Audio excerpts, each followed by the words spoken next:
R Patil आता हयात नाही, मी बोलत नाही ना त्या विषयावर. तुम्ही माझी अगोदरची भाषण आहे का? मी एकदम तत्व पाळणारा माणूस आहे.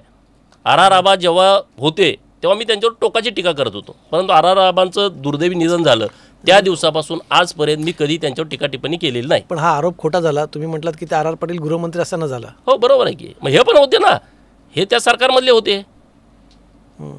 अरे पण तुम्ही एखाद्याचं नवीन कुटुंबातला किंवा एका छोट्या समाजातला एखादा मुलगा जर राजकारण करायला आला, एक गोपीचंद नाही, असे हजारो गोपीचंदवरती महाराष्ट्रात गुन्हे आहेत. प्रस्थापित काय करतायत? पोलिसांचा वापर. प्रस्थापित काय करतायत? तलाट्याचा वापर, तहसीलदारचा वापर, BDOचा वापर, ग्रामसेवकचा वापर. हे समोरासमोर लढू शकत नाहीत छोट्या समाजाच्या लोकांना सुद्धा, परंतु प्रशासन यांच्या हातात असते.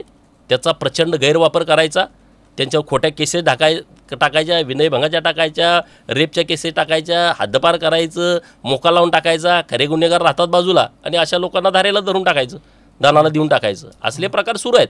परंतु मी कुठं तुम्ही काही केलं तर आम्ही काय आमची भूमिका सोडली नाही, आम्ही आमची बाजू सोडली नाही. पाटील आता हयात नाही, मी बोलत नाही ना त्या विषयावर. तुम्ही माझी अगोदरची भाषण आहे का? मी एकदम तत्व पाळणारा माणूस आहे.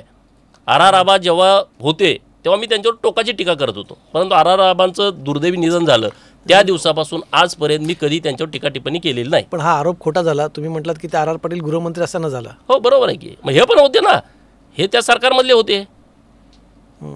अरे पण तुम्ही एखाद्याचं नवीन कुटुंबातला किंवा एका छोट्या समाजातला एखादा मुलगा जर राजकारण करायला आला, एक गोपीचंद नाही, असे हजारो गोपीचंदवरती महाराष्ट्रात गुन्हे आहेत. प्रस्थापित काय करतायत? पोलिसांचा वापर. प्रस्थापित काय करतायत? तलाट्याचा वापर, तहसीलदारचा वापर, BDOचा वापर, ग्रामसेवकचा वापर. हे समोरासमोर लढू शकत नाहीत छोट्या समाजाच्या लोकांना सुद्धा, परंतु प्रशासन यांच्या हातात असते. त्याचा प्रचंड गैरवापर करायचा, त्यांच्यावर खोट्या केसेस टाकायच्या, विनयभंगाच्या टाकायच्या, रेपच्या केसेस टाकायच्या, हद्दपार करायचं, मोका लावून टाकायचा, खरे गुन्हेगार राहतात बाजूला आणि अशा लोकांना धारेला धरून टाकायचं, दानाला देऊन टाकायचं. असले प्रकार सुरू आहेत. परंतु मी कुठं तुम्ही काही केलं तर आम्ही काय आमची भूमिका सोडली नाही, आम्ही आमची बाजू सोडली नाही.